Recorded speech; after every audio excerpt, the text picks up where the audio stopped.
This show is made possible by our Patreon supporters. To get access to our exclusive content and support the show, visit www.patreon.com/EABB podcast. That's www.patreon.com/EABB podcast. Thanks. This episode is dedicated to the memory of Robert Costello. Bob was a Civil War reenactor who frequently portrayed Abraham Lincoln, and he was a friend to many, and he will be missed dearly.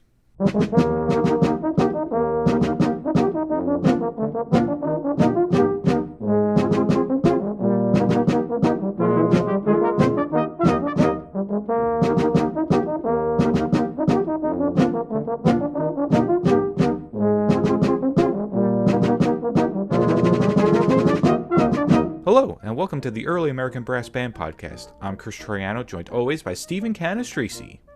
Hello. This is episode 43, and today we're speaking with Jari Villanueva, leader of the Federal City Brass Band. Today our discussion is focusing on the music of Abraham Lincoln, and we're really excited to be sharing this conversation with you all today. Yeah, we'll be sure to credit Yari's frequent flyer account with us for the time he spent with us today. And we're excited to have you listen to this one. So here it is.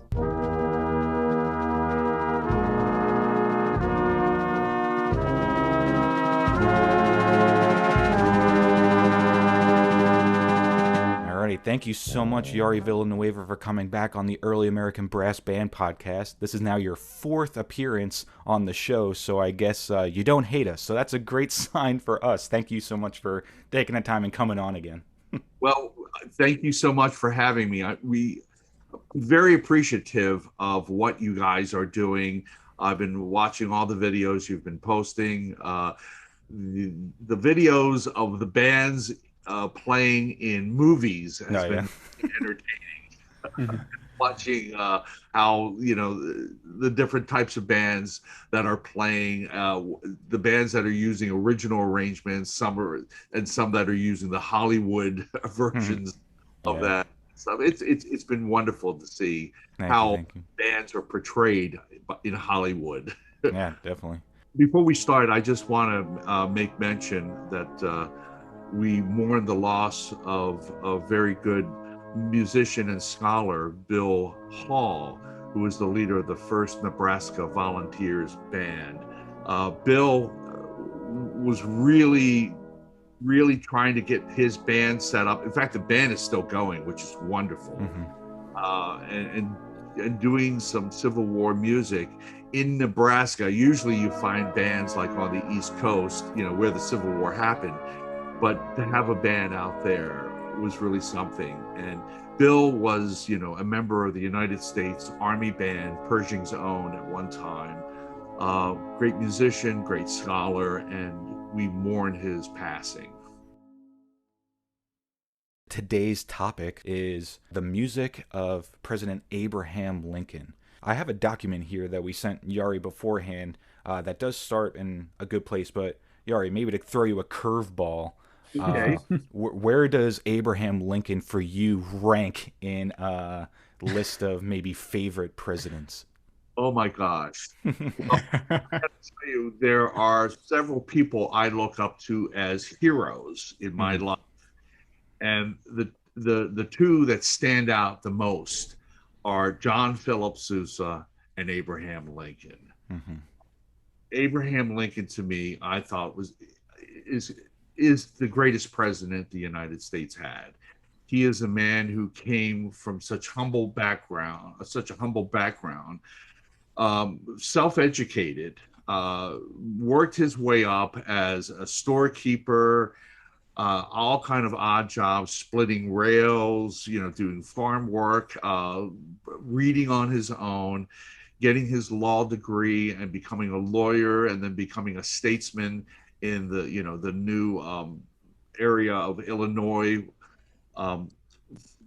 finally reaching the United States Congress as a congressman first, and then coming back to be our president, and coming at a time when our country was really ripping itself apart over the issue of slavery and states' rights and everything about, that was going on. And he is the person that really helped keep the United States together. He had his goals in mind before the war started, that he wanted to make sure that slavery was stopped.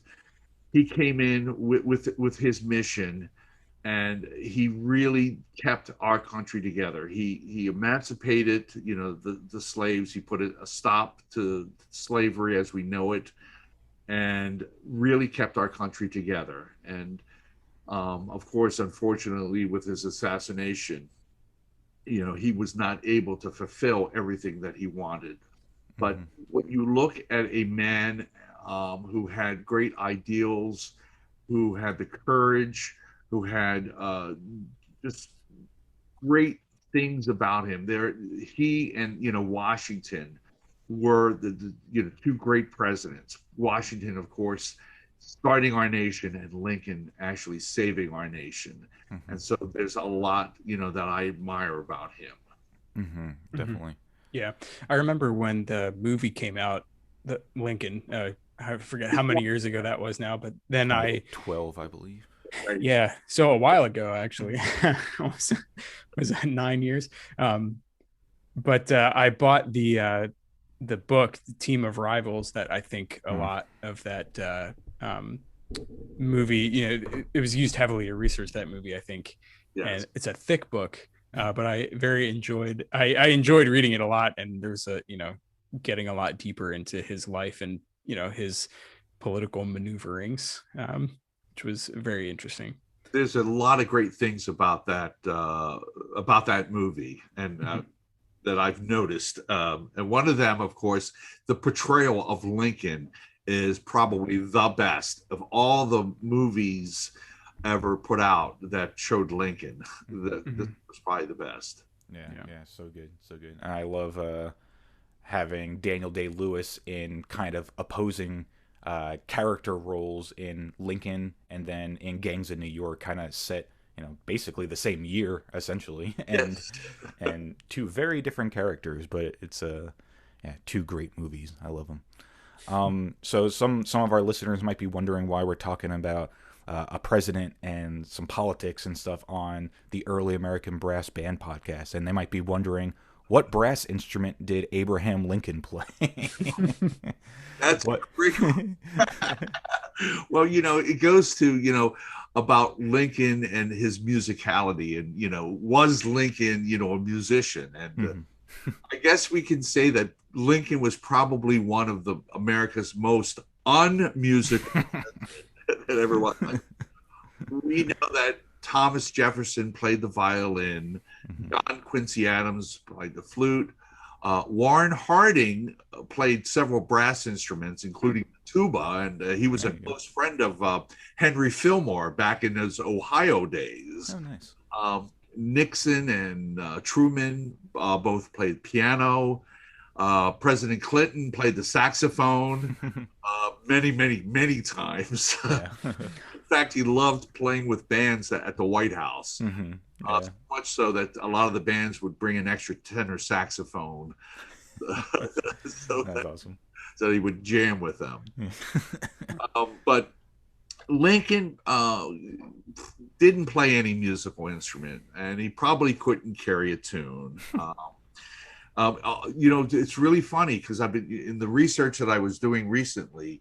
I came across the website of the National Association of Music Educators, and on that site they claim that Lincoln played the violin, and it's like, no, sorry, I have not found any reference to it. So it just goes to show you really can't trust the internet for things.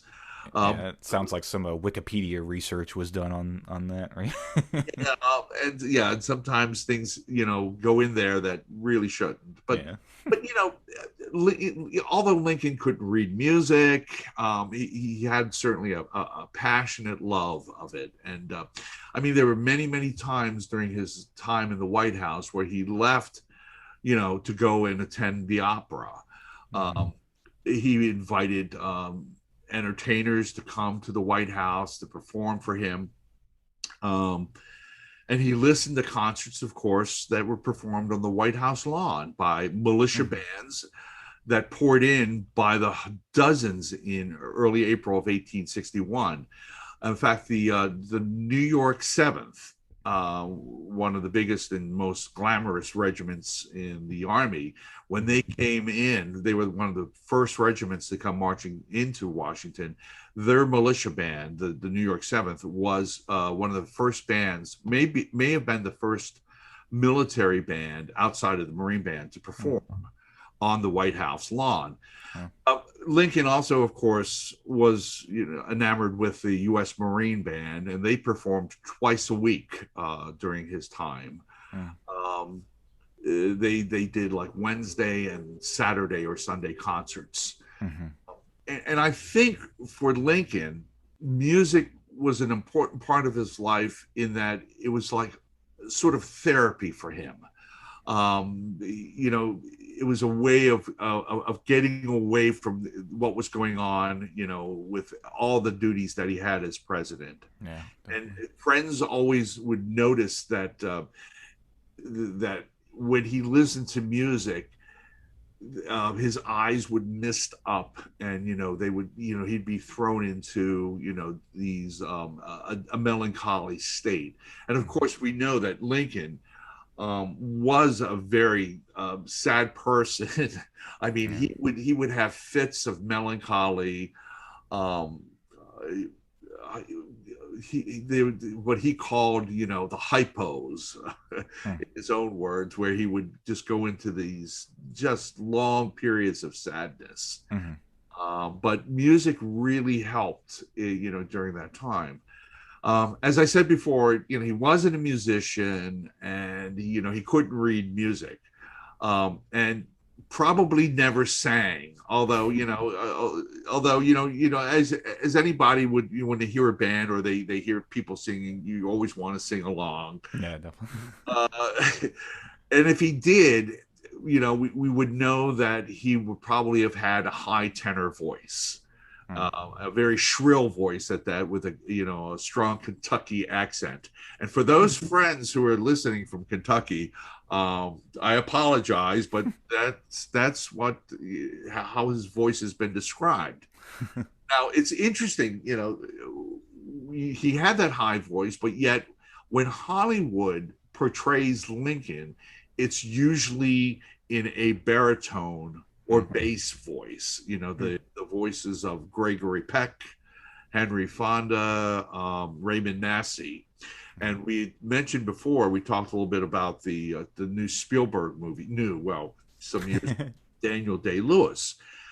And I think that movie comes as close to portraying what Lincoln sounded like, because Lewis did portray him with a much higher voice.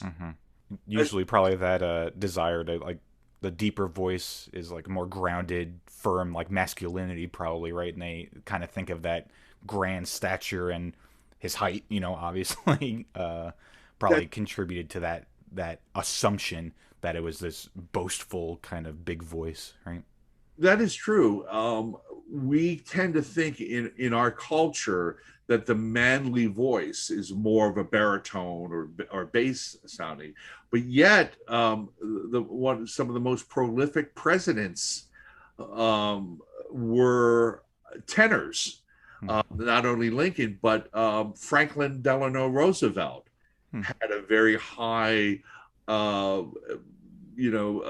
tenor voice, which is good for speaking outside. Yeah, true. Yeah, there you go. Now, as far as instruments go, and I was trying to find out, and of course, I saw that reference that Lincoln played the violin, which is not true.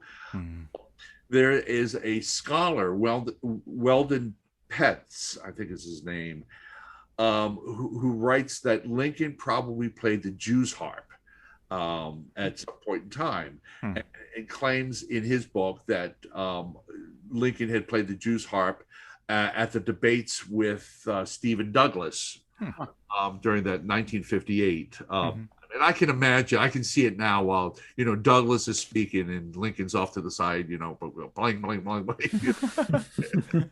Yeah. But, it must be that he played the Jew's harp, because in the 1939 film with Henry Fonda, which is based on the Carl Sandburg books, there's a scene where Lincoln is riding along with someone else, and he pulls out a Jew's harp and he starts playing on it. And the guy asks, well, what is that? And he says, well, it's the Jew's harp. He says, it comes down from David's harp in the Bible. And so he starts playing. And what do you think he starts playing? Dixie. Yeah, there you go. Which is kind of weird, because this is young Abraham Lincoln, and so it would have been about 15 years before Dixie was written.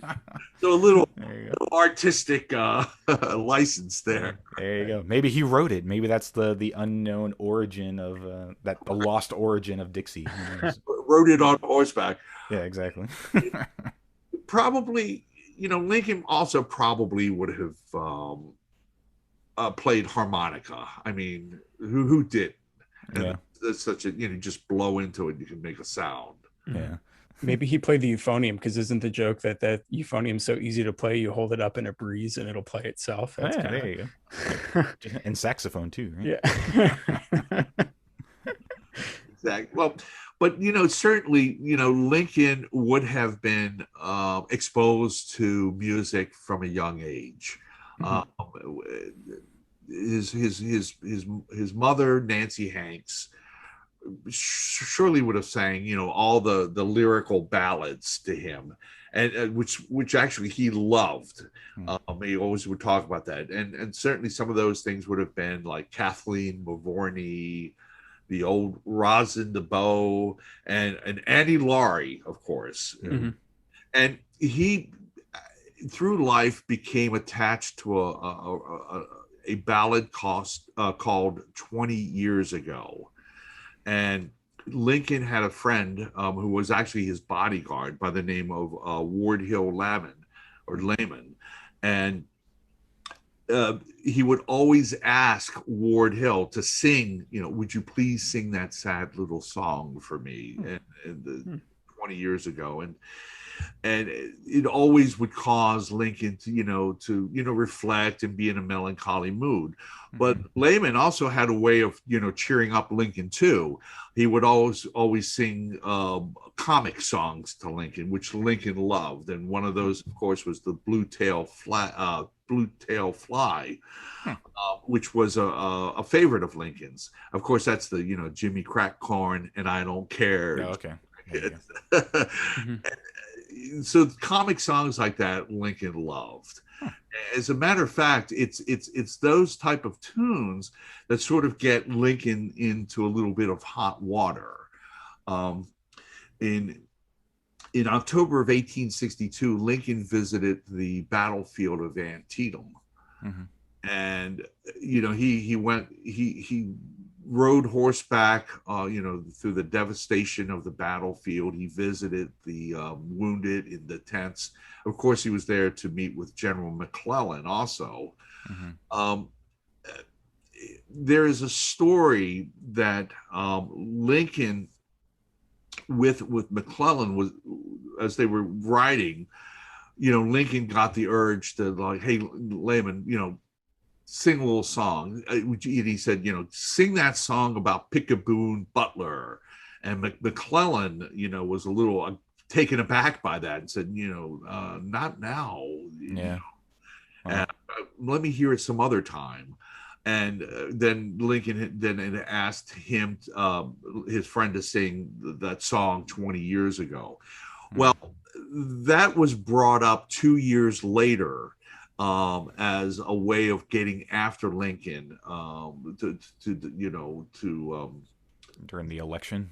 Yeah, during the election, to disparage him and stuff. And so it wasn't really actually true. I mean, Lincoln did, was very melancholy on that battlefield, and he was trying to be cheered up by his friend.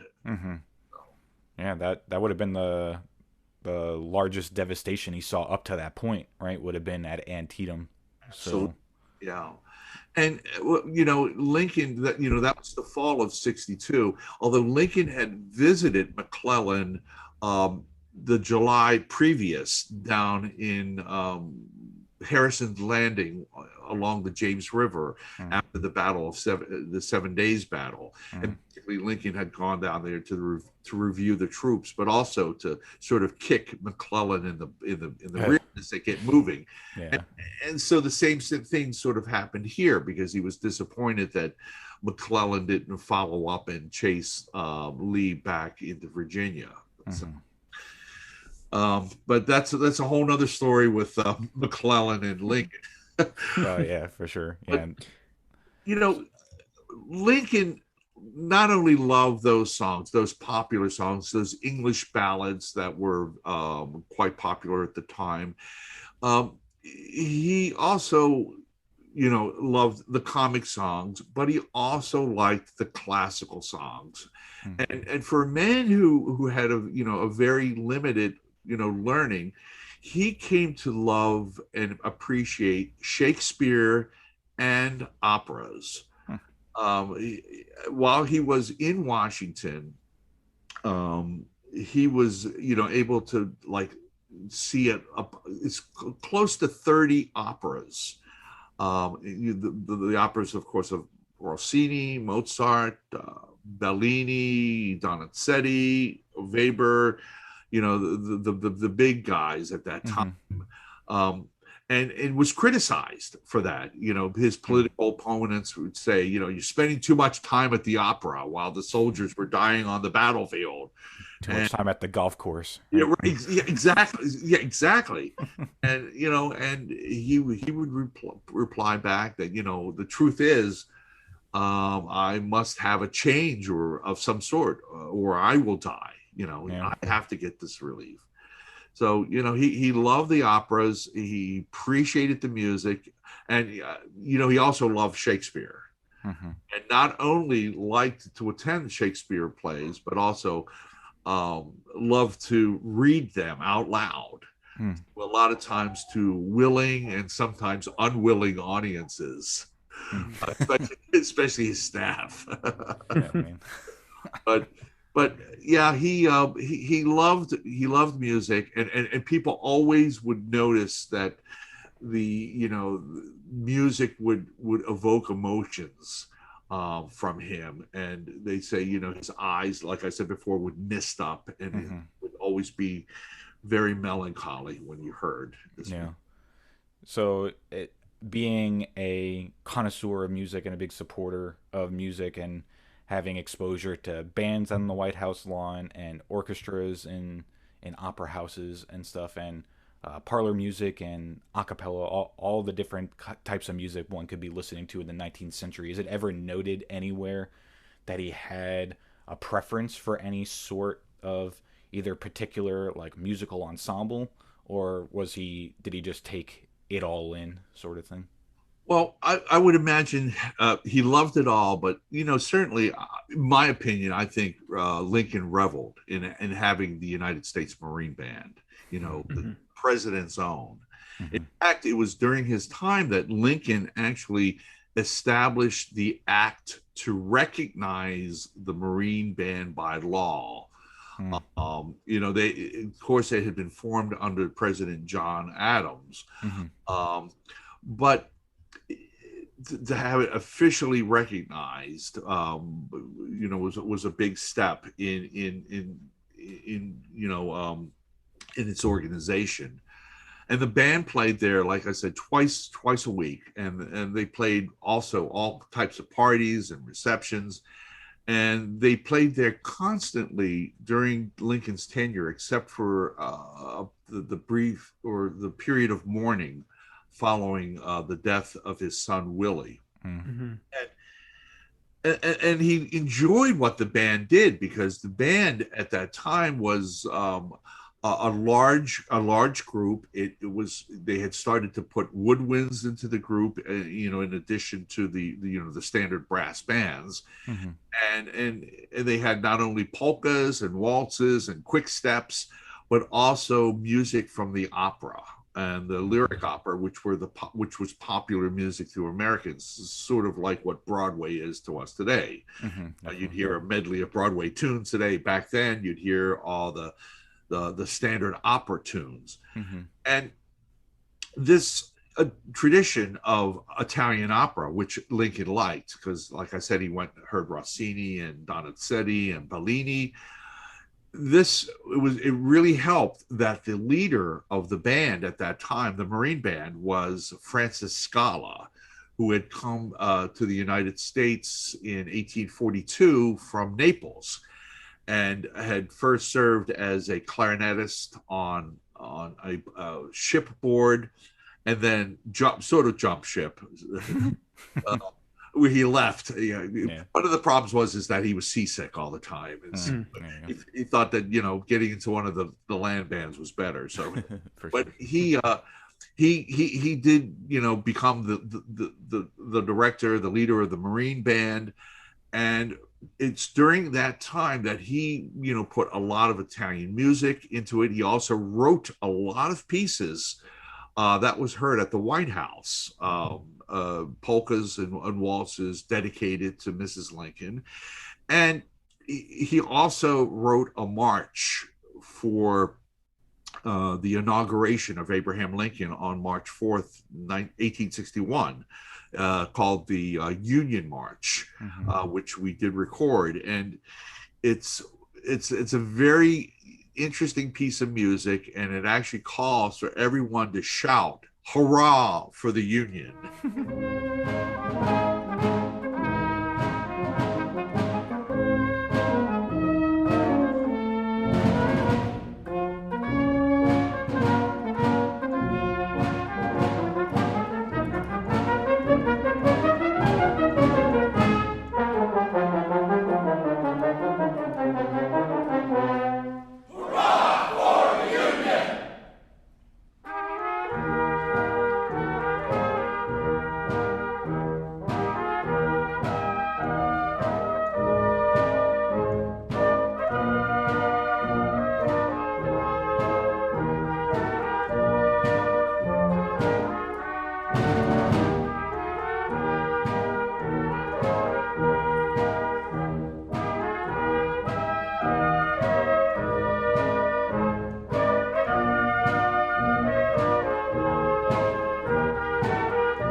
Lincoln not only enjoyed that Marine Band, but he enjoyed the singers, artists who came in.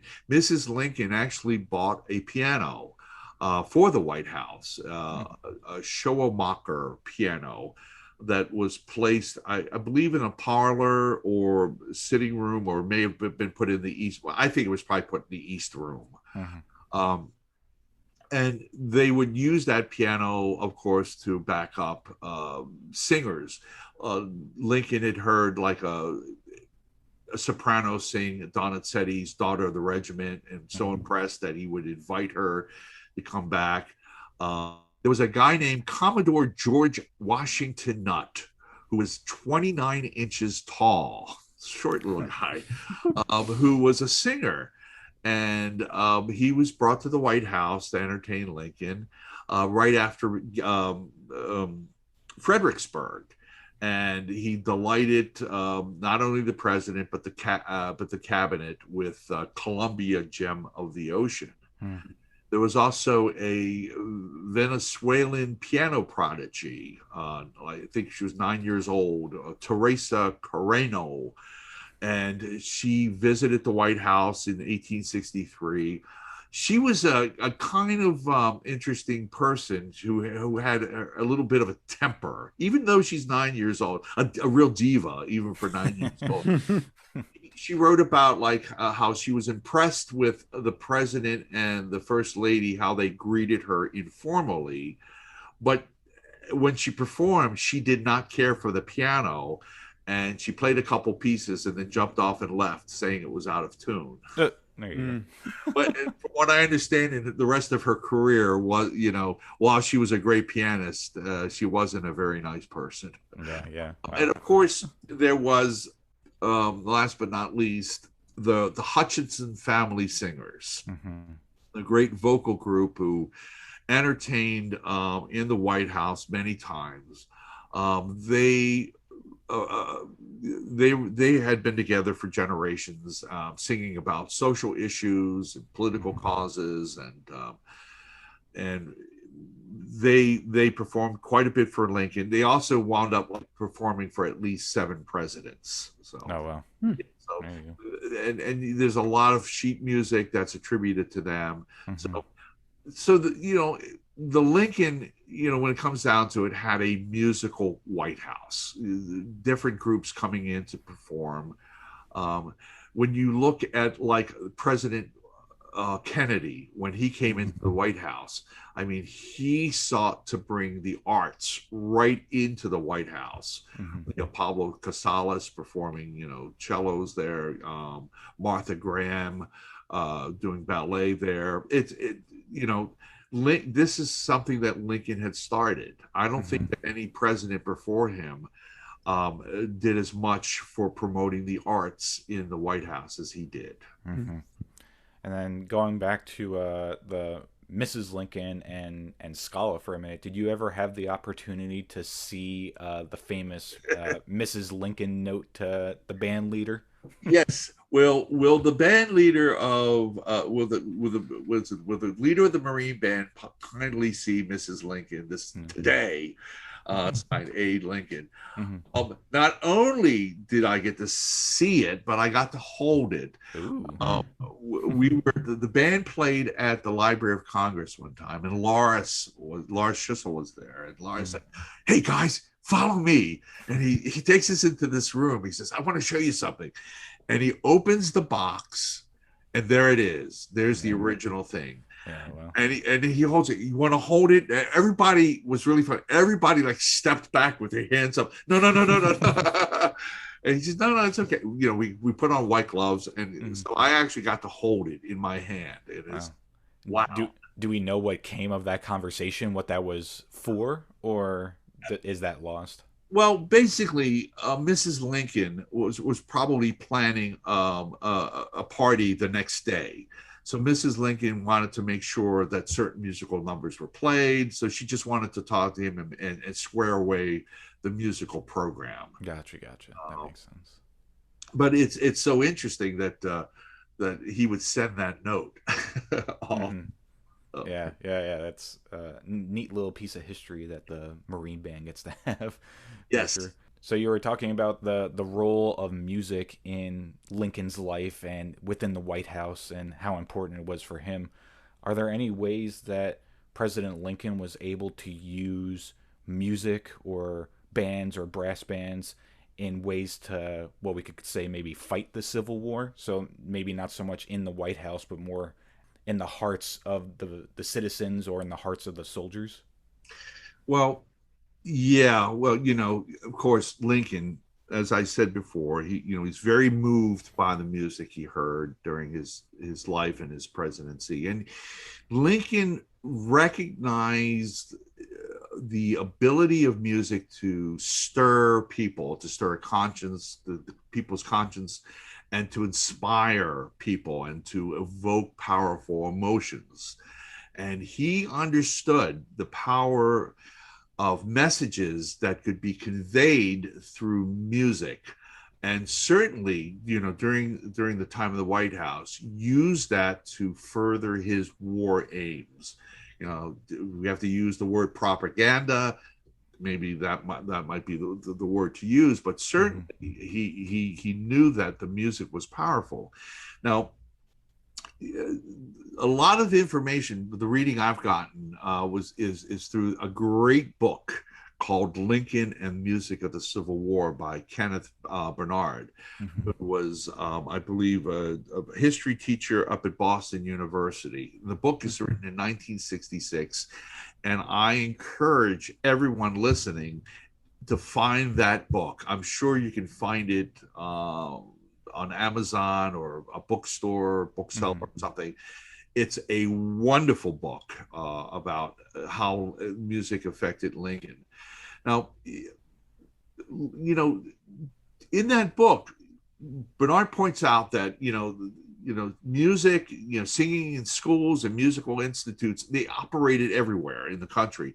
Band concerts were popular forms of entertainment. Almost every house had a piano. Sheet music was very profitable on both sides, during the war. And we were at that time a much more literate, musically literate society than we are today. So it's through that means that social issues, music that would further the war aims would be published. And let's look at a couple of those tunes. The first one that pops to mind is the song "We Are Coming, Father Abram," and that was actually a poem. We're coming, Father Abraham, 300,000 strong, from Mississippi's winding streams and from New England's shore. We leave our plows and workshops and our wives and children dear, with hearts too full of utterance, but with a silent tear. We're coming, Father Abraham, we're coming our union to restore. We're coming, Father Abraham, 300,000 more. So here's a song, getting people to sign up, when Lincoln made that call for the troops. And this, the poem is not only published as a poem, but it's set to music by several composers, including Stephen Foster. The one we recorded was the one done by Luther Emerson. And I like that setting very much. I first heard it on the Frederick Fennell Eastman Wind Ensemble recording. And that song was sung everywhere. And the funny thing about it is Lincoln hated to be called father. Yeah. Yeah. There's a story of like when Lincoln was on his way to Gettysburg, and people came on the train at the stops to meet him, and somebody had approached him and said, "Oh, Father Abram," and he was taken aback by that. He did not like to be called father.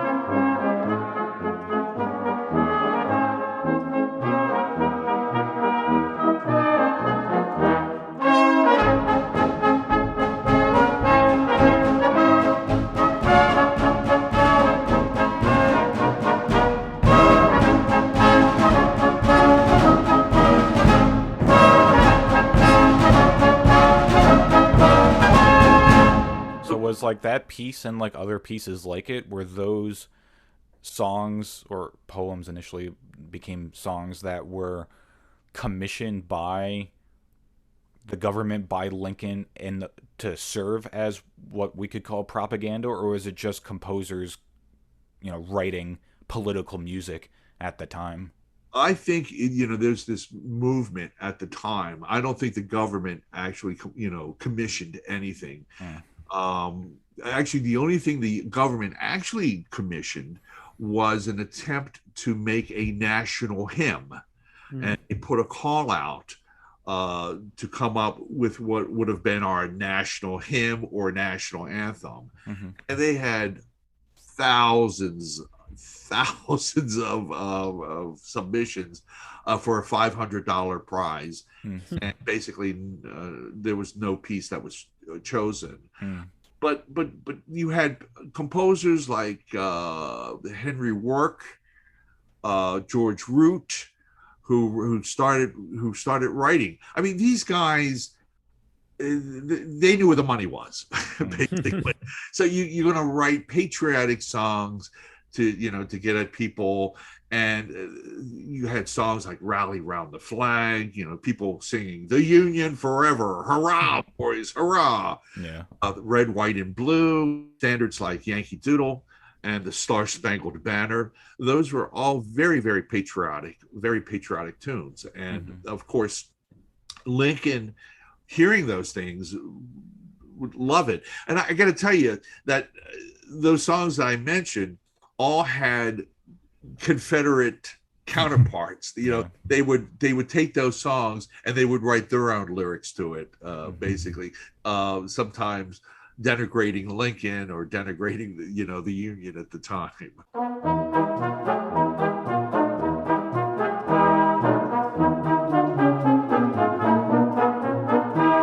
There in 1864, at one of the U.S. Christian commissions, he heard a piece called "Your Mission," and what the song is basically about is that for soldiers, if you cannot find yourself in a battle to be, a true soldier, and if you can't, do the fighting and stuff, then you can come back and you can help with, taking care of the wounded, burying the dead and stuff. And this song was so affected Lincoln that when he heard it, he actually sent a note up to the performer, and he said, near the close of the program, can we let us have Your Mission repeated by Mr. Phillips, who was the singer. And then he wrote, don't say I asked for it, Lincoln. So he was affected by that. And of course, in Thanksgiving in 1863, Lincoln proclaimed, that the fourth Thursday in November should be a national day of Thanksgiving. And a hymn was composed for that. And that became known as the President's Hymn.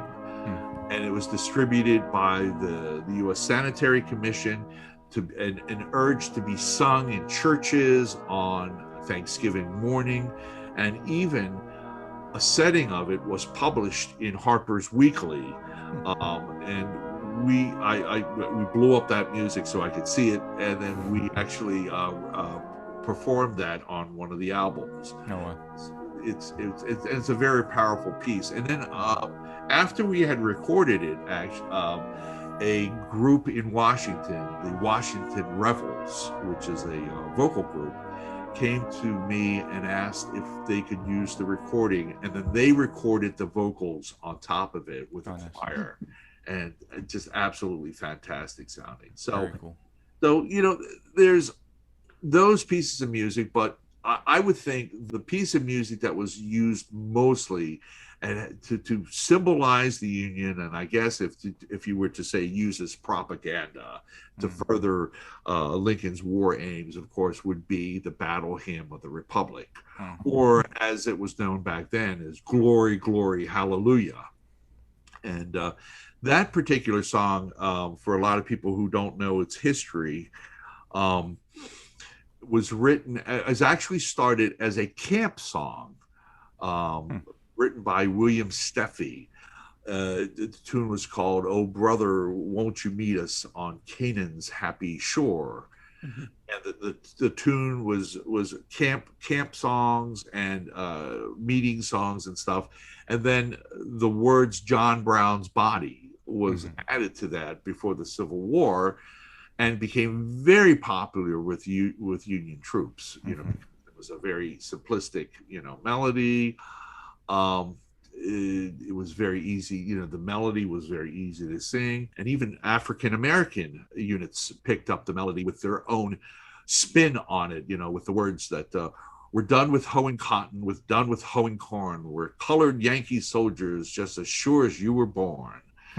Of course, and then they sang, let's hang Jeff Davis from a sour apple tree to that music. But it becomes the Battle Hymn of the Republic, because not only are those words put to it, but there are other obscene words, as soldiers, like to sing. And so the story is that Julia Ward Howe, who was a very educated woman and poet and artist, and she was married to a doctor, Sam Howe, and she was a great advocate for abolitionism. She was a social advocate, an activist, and she was also to become a very strong leader in women's suffrage. She met Lincoln in November of 1861, and she went out and saw the grand review at Bailey's Crossing, where they had thousands of Union troops. Lincoln was out there to review them, and certainly she would have heard the music. She would have heard people singing that. She comes back after she met with Lincoln. By the way, when she met Lincoln, she noticed that in his eyes, the sadness, especially when, talking about arts and music and things like that. And so she comes back, she watches these troops in Washington, D.C. march along, and they're playing John Brown's Body and stuff. And there's a great apocryphal story that I always like to tell when I'm talking about the Battle Hymn of the Republic, in that she is standing there watching as these troops go by, and they're singing different lyrics to John Brown's Body and stuff. And she remarks out loud, isn't it awful that these young men have to go off to their deaths with such filthy lyrics on their lips? And then from behind her, a tall man with a beard and a large hat leans down and says, "Well, why don't you do something about it?" Well, in reality, it was a friend of hers that suggested. No. Gotcha. So,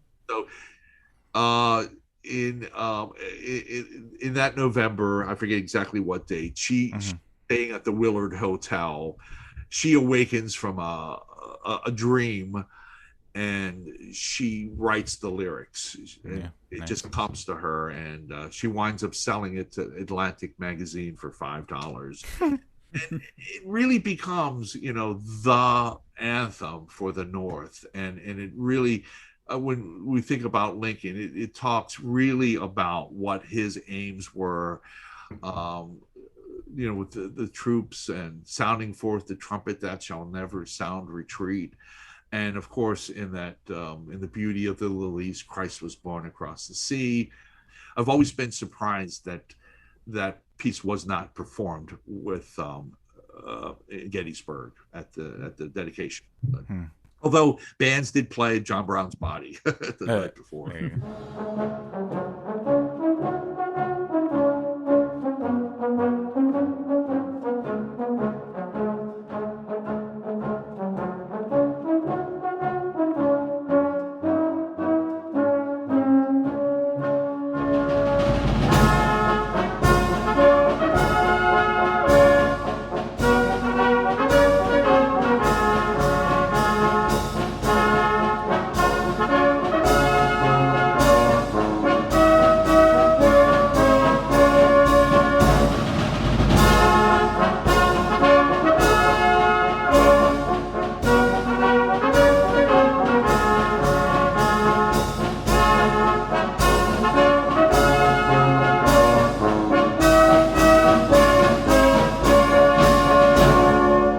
Kind of as the direct opposition to the Battle Hymn of the Republic, as Elvis Presley often did with his American Trilogy, with kind of juxtaposing two of these songs together. Can you maybe talk a little bit about Lincoln's relationship with the song Dixie? Oh my gosh, yes. Now Dixie it's firmly associated with the South and the Confederacy, and while that's true, it's interesting that it was actually written by a Northerner, Daniel Emmett of Ohio, who was a percussionist and also the author of one of the big fife and drum manuals of the time. And it is a song that Lincoln really enjoyed.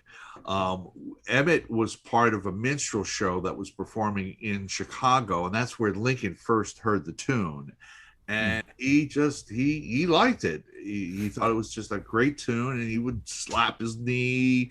And certainly he requested it many times. Probably that's the reason why a lot of the Union bands had it in their repertory, because Lincoln would come up and would ask it. Hey, can you play Dixie for me? And the bands would. Now, the big account, of course, is that after the surrender of Lee at Appomattox, crowds gathered in Washington to celebrate. And on the occasion of that, Lincoln was asked, Lincoln asked the band that was there to play Dixie. And, he had said that he checked with the Secretary of War to make sure it was okay for the permissible to play. And, it was agreed that it is ours and fairly won. And so the president got his wish. Now, the transcript that I found about this is very interesting. Where Lincoln never liked to talk off off the top of his head. He always liked to write things out before talking. But in this time, he said, "Fellow citizens, I'm greatly rejoiced to find an occasion has occurred so pleasurable that the people cannot restrain themselves." And cheers going up. Yay! He said, "I suppose that arrangements are made for some sort of formal demonstration this or perhaps tomorrow night." And people started shouting, "We can't wait. We can't wait. We want it now."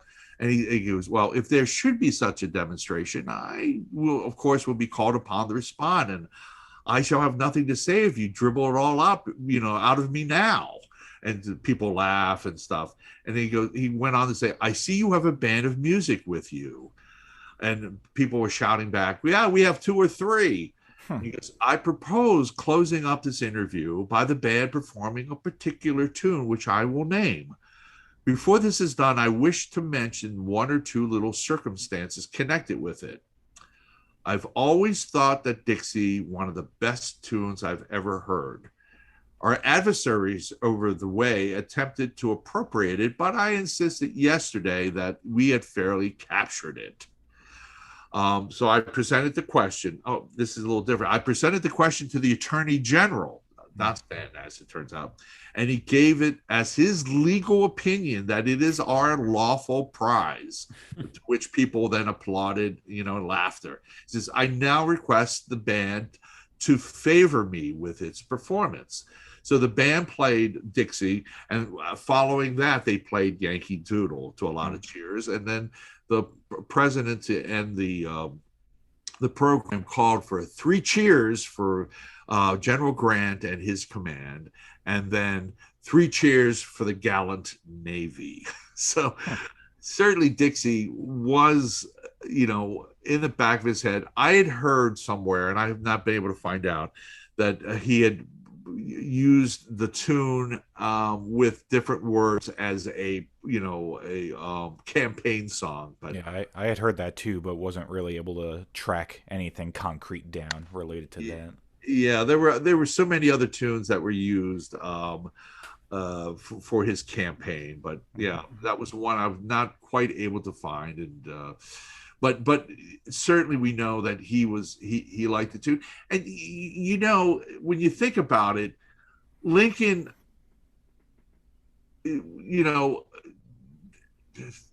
for everything about the Confederacy, he knew that he was, they were part of part of the nation. In fact, the night that he was assassinated, he carried in his wallet, a clipping from the Richmond paper and also a $5 bill with Jefferson Davis' portrait on it. So, yeah, this is kind of switching gears a little bit, but Lincoln, has been served as subject matter for composers, well after him. Aaron Copland's, Lincoln portrait. So there have been, a number of pieces written about him, or at least related to him, after his death. Why do you think he kind of attracts a lot of composers to write about, either him with him in mind, or about that kind of subject matter? Wow. It's Lincoln in his words and his deeds, that served as an inspiration for generations. Certainly, thousands and thousands of books have been written. If you go to Ford's Theater, for example, they have all the stack of all the books that were written about Lincoln, and it goes like 3 or 4 levels up. And amazing. But Abraham Lincoln has just inspired generations through his writing, his life, and certainly, while we have artists who have been attempting to capture the essence of Lincoln through paintings and sculptures, composers have sought to do the same thing musically. Of course, you mentioned the Lincoln portrait as being one, the standard by what other pieces are written. But certainly after Lincoln was assassinated, hundreds and hundreds of pieces were written. Pieces like "Our Noble Chief Has Passed Away," "Oh,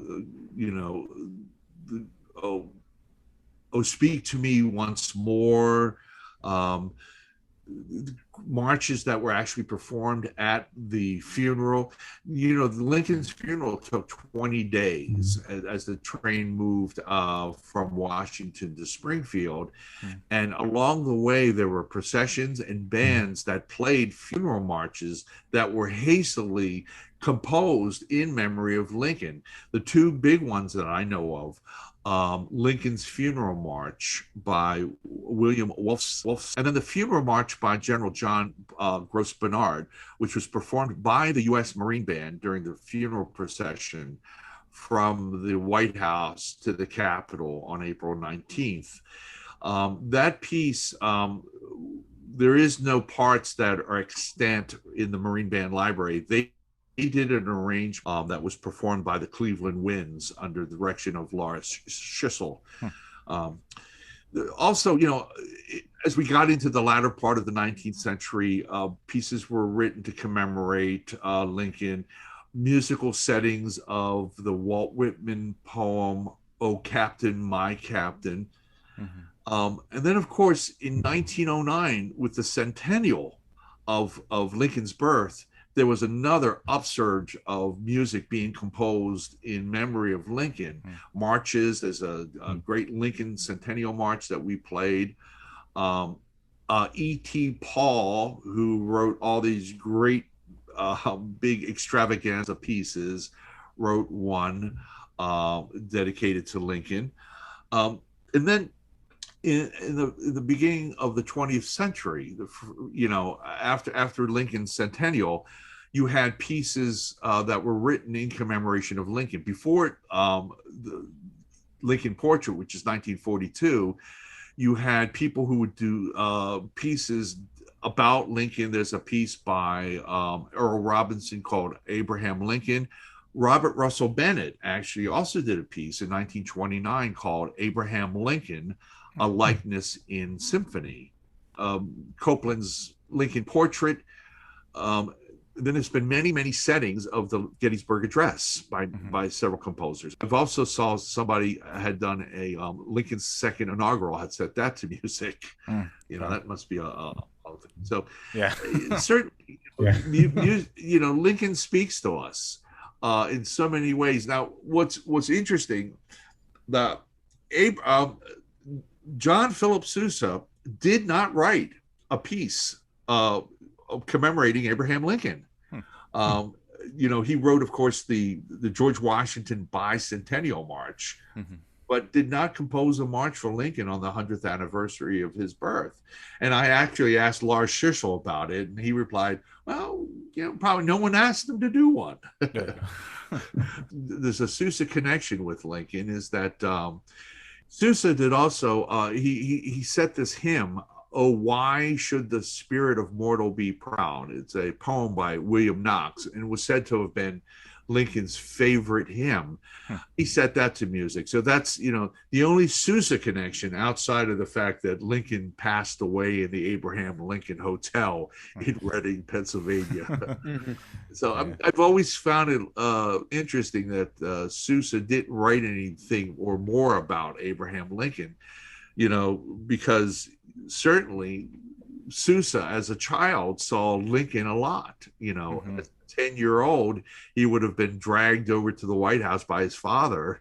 Yeah. Playing in the band at the time. So Do you know, did any of Sousa's contemporaries, this might be asking a super vague and broad question, but did Sousa's contemporaries write anything like King or Fillmore, or even later like Goldman, like any of those other Golden Age band leaders? that's a great question. I'm going to have to look into that. There's the one Lincoln Centennial March is by a composer, and I can't remember who it was, but I don't think it was a King or a Fillmore or anybody like that. Which is but it's a nice little march. Yeah, nice. But when we come down to it, the piece, of course, and my favorite piece about Lincoln is the Lincoln Portrait by Aaron Copland. And Copland, of course, defined what quote unquote American music sounds like, and it includes in this work the writings of Lincoln and from excerpts from his letters. And it incorporates American music, incorporates the two tunes, Camptown Races and On Springfield Mountain. I love hearing that piece, and to this day, I can actually remember the very first time I heard it. It was, at a record library. We were assigned to listen to certain pieces, and one of them was Lincoln Portrait, which I'd not heard before, and so I had headphones on, and it was, I believe, the Los Angeles Orchestra with Henry Fonda as the narrator. And stupid me, I didn't know that it was a narration. And so when it came to fellow citizens, I nearly jumped 5 feet in the air. Because when Henry Fonda started that, it was like, oh my God. Yeah. I thought somebody was like behind you or something. Exactly. And that's funny. When it finished, I walked away. Well, this is an incredible, work. And I had been, in love with it ever since. And of course, the words of Lincoln resound so strongly. There is a story, of course, a South American country where Copland had gone down to conduct this piece, and the woman was South American actress and who also an activist, and it was in a country that was having some turmoil. And in the instructions to Lincoln Portrait, it says that the narration is supposed to be performed without emotion. It's supposed to be performed plainly, but she, gave it, this very strong interpretation to it, so much so that the leader of the country, who came late, sort of had to sneak out because people were so riled up at the performance. And they say that he was thrown out of office, several weeks later. Yikes. Could it be attributed to the performance? Who knows? But I mean, it certainly is, a piece that really, resounds in the hearts of so many people. When they talk about the, democracy. And definitely. Is this bringing us full circle here? Is it that exposure to that piece that was kind of your gateway into becoming interested in Lincoln, or was that historical fascination already there? The fascination had been there. I'd always been interested in the Civil War, and I've always been interested in Abraham Lincoln, and Loved to, see any movie about him. Reading the books, the Sandburg books. There were I also found some great radio adaptations that were done, like in the 1940s of those, and it's so fascinating to hear that. And Lincoln's words are so great. I have a dog-eared copy of the book Lincoln at Gettysburg: Words That Remade America by Gary Wills. Just the talking about how that short 240 some words changed how we look at the United States, and how it changed the meaning of the war so much. And speaking of which, knowing about that, and then finding out about the music part of it too, that the Marine Band had traveled up with Lincoln. They also picked up another band. I think the second U.S. Artillery Band went along with them. So there must have been a lot of music as they went up there. There were four bands that were there, playing in the streets and playing the old 100th hymn before he spoke. That probably affected Lincoln right there, hearing that. And then listening to the odes that were composed for this special occasion had to affect Lincoln so much. So definitely. There's a great tie-in with Lincoln and this great music.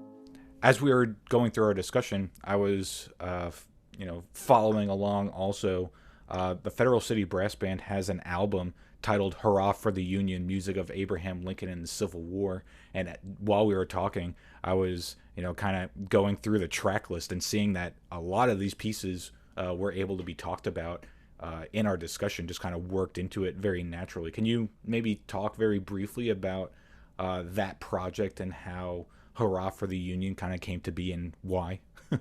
The Federal City Brass Band recorded "Hurrah for the Union," music of Abraham Lincoln and the Civil War. I forget exactly what year we recorded it, but it was certainly because we were, interested in researching and finding out what music Lincoln would have heard during his time, during his lifetime, and also the time that he spent in the White House, and also any music that he would have enjoyed. And we found some really interesting pieces that were associated, closely with Lincoln. For example, when we talked about his love for opera, we have recorded the Soldiers' March from, I think, Faust is on there. And he certainly he loved that piece quite a bit.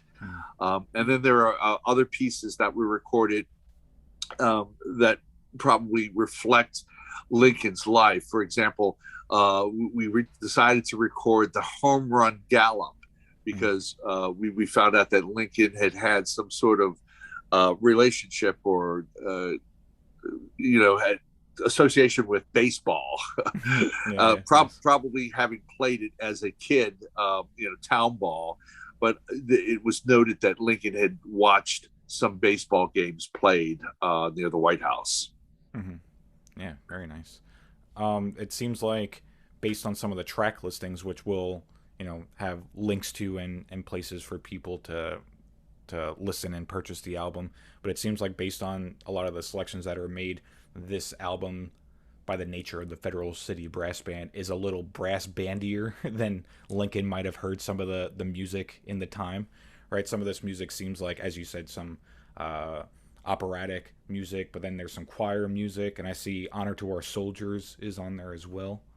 Right. That's a very interesting piece, because that's actually a piece of music that Lincoln did not hear. He was scheduled to hear it. It was written by William Withers, who was a member of the U.S. Marine Band at one time, and then had left the band and formed a social orchestra in the Washington area. His band actually performed at the second inaugural ball. And another one of those pieces, I think, is on there, the Canary Bird Waltz. Yes. It's funny because that piece shows up as being titled Bird Waltz. But yeah, the Canary Bird Waltz. And that actually comes from a Confederate band library, but it was performed at the White House. William Withers knew that Lincoln was going to be at Ford's Theater, and at that time Withers was the orchestra director, and so he knew that would be a great time to showcase this new composition. And when Lincoln arrived at the theater, he arrived late because he had pressing matters before he could get to the theater. Withers struck up "Hail to the Chief" as Lincoln entered, and then they settled down for the play. Our Honor to Our Soldiers was scheduled to be performed, but unfortunately, John Wilkes Booth had other things in mind, and he never got to hear it. And that was originally was that just voice and piano, or was that orchestrated for the full the pit that would have been there? I don't know for sure. The lead of the show that evening was supposed to lead the entire audience in the singing, so it may have been just piano, but maybe Withers had done an orchestration for the pit orchestra.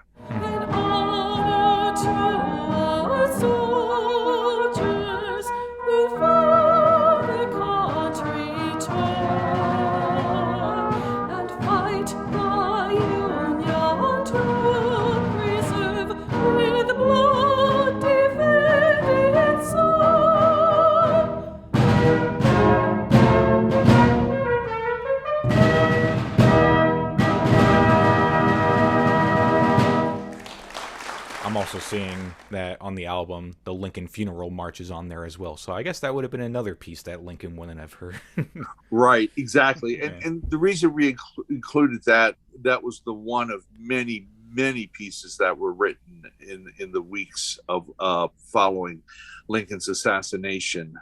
And I picked it because I thought it was so moving, and it certainly fit what funeral marches, how funeral marches were written at that time, and it's sort of along the lines. To me, it sounds a little bit like Mendelssohn. Was that for brass band, or did you guys make that orchestration yourselves? We had to make that orchestration ourselves. And funeral marches are all fall into this same type of format, in that they're all done in 8 and 16 bar phrases, so that it works well with a funeral cadence underneath it. They're always done in the first two sections are in minor keys, and then usually the trio will go off into a major key, whether it be the relative major from the minor key, or maybe go to the subdominant, but make it into the major key. Most funeral marches, like I said, fall into that format. Sousa himself actually wrote a couple funeral marches that are along the same lines. The most famous one of his is a piece called "The Golden Star," which he wrote in 1917 or 1918. So yeah, so we thought it'd be appropriate to, include what people would have heard, as Lincoln's cortege, was brought along the streets of Washington. Mm-hmm. and other cities, because when Lincoln was taken back to Springfield, they stopped along the way and they had funeral processions. Each city had their own procession, and then of course there were even cities where Lincoln didn't make the stop. They still had a funeral procession. Wow. They had a mock-up of the casket that was brought along. Yeah. So bands were playing all these marches, or these funeral type of marches. Mm-hmm. Yeah, and I'm sure it was quite an emotional, sight to see and event to be at in the time. And it's awesome that you guys were able to kind of take a little audio snapshot of that music and be able to preserve that on this awesome CD. We feel very good about it. The music on it, we thought was just a little bit of a snapshot of what Lincoln had heard. And I've heard other CDs that are more vocal in nature of Lincoln's music, which is good. I've enjoyed listening to that, and knowing that Lincoln loved, hearing vocal music, opera music and stuff. But he certainly would have heard a lot of brass band music during his lifetime, with the Marine Band being there all the time. Before we wrap up, we did want to give you the opportunity to highlight anything you have coming up, I guess, in the next month or two, since we're recording these kind of ahead of time. So why don't you let everybody know kind of what you've been up to with all your stuff at Gettysburg and the new World War I memorial downtown and all that good stuff. Well, thanks for the opportunity to mention that. Of course, I'm involved with a big project with the World War I Centennial Commission. We started back in May of providing a bugler sounding taps every day at 5 p.m. at the new National World War I Memorial in Washington, D.C., which is located between, it's on Pennsylvania Avenue between 14th and 15th Street. It's right where the Willard Hotel is. They converted an old park, the old Pershing Park, into this new wonderful World War I memorial. And there is a great bronze relief that's going to be put up. They're still working on it. That's going to be unveiled in 2024. Okay. So there's a bugler there every night, and we hope our contract goes till mid-November, but we're hoping that they extend it past that. By the time this video comes out, our video about the bugling at the memorial will be up. So I don't know exactly where it is, but you certainly can go to Taps for Veterans or Taps Bugler to see this wonderful video about bugling at the memorial, with narration by Gary Sinise, which is pretty cool, I think. So that's happening, and this is all being part of my huge project leading up to the centennial of the Tomb of the Unknown Soldier. November 11th marks the 100th anniversary of the first unknown soldier buried at Arlington National Cemetery, or from World War I.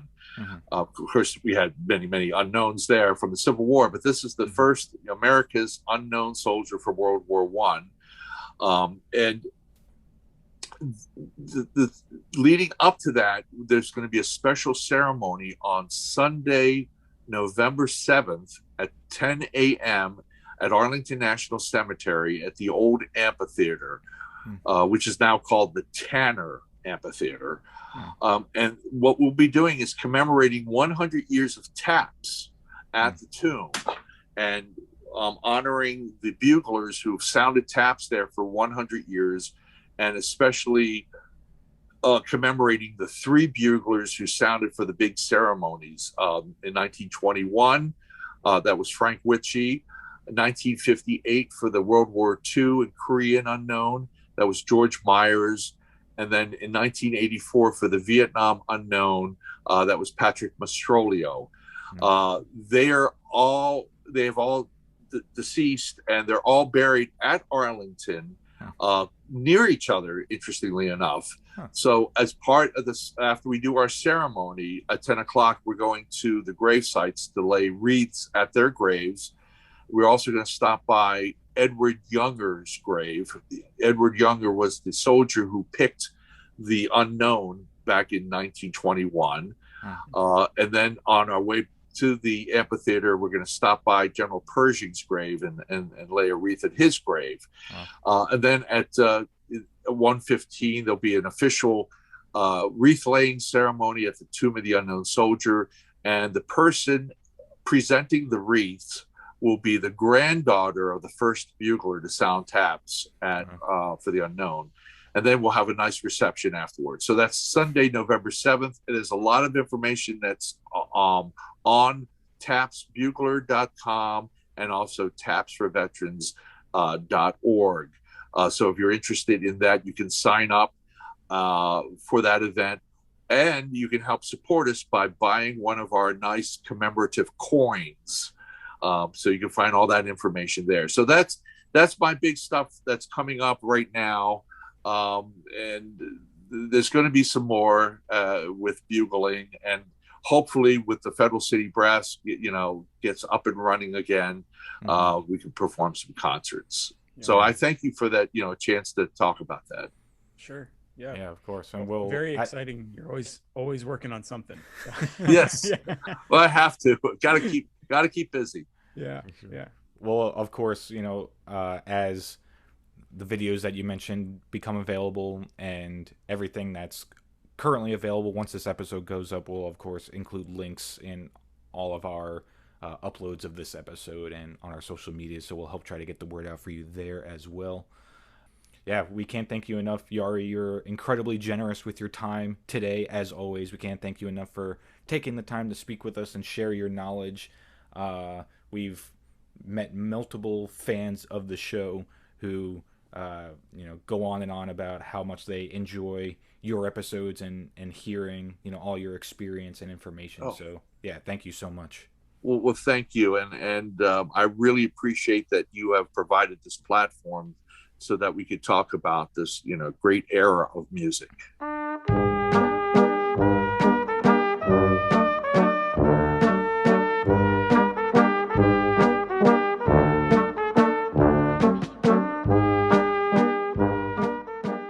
Thank you again so much to Jari Villanueva for coming onto the Early American Brass Band podcast. This is Yari's 4th appearance with the band, and we're looking forward to many more in the future. This episode's featured album is by the Federal City Brass Band, titled Hurrah for the Union. This is all music about and favorited by Abraham Lincoln during his time as president, and it's all recorded by the Federal City Brass Band on period instruments and mouthpieces, and is of the quality that you would expect from Jari and his fantastic brass band. So we'll be sure to include links and previews of that music on our show notes, so be sure to go over there on our website, www.eabbpodcast.com, to check out our show notes and learn more about Jari and the Federal City Brass Band. Music for this episode was provided by the 8th Green Machine Regiment Band from George Mason University in Fairfax, Virginia, and the Federal City Brass Band. Be sure to follow us on all social media platforms and YouTube so you stay up to date with all our news and releases, and we'll catch you on the next one.